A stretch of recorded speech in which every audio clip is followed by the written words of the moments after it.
one of the things that my girlfriend talks about is other people's perception of how she feels in her singleness, like she's missing out and she's missing something. And so they're just trying to hook her up with any, like, oh, there's one other, right? We're in a small towns around each other. So there's not big churches with just tons of singles. So if you and one other person are single, then people might start talking, well, it would be good for y'all to get married, whether they belong together or not. Right. And so, yeah. And so I'm interested in how you dealt with it, or if it was nothing at all for you to deal with other people's expectations on the fulfillment in life in singlehood in the Lord. Mm-hmm.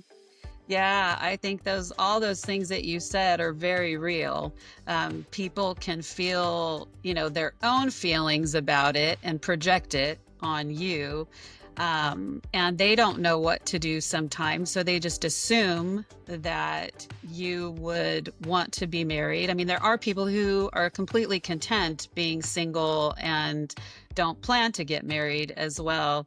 And since it's normal for most people to get married, that's just what we kind of expect. And Right. so, yeah, I had all of those different types of things too. But in fact, it's funny, I would always feel more comfortable with my married friends and their families in certain instances than going to singles events. Like I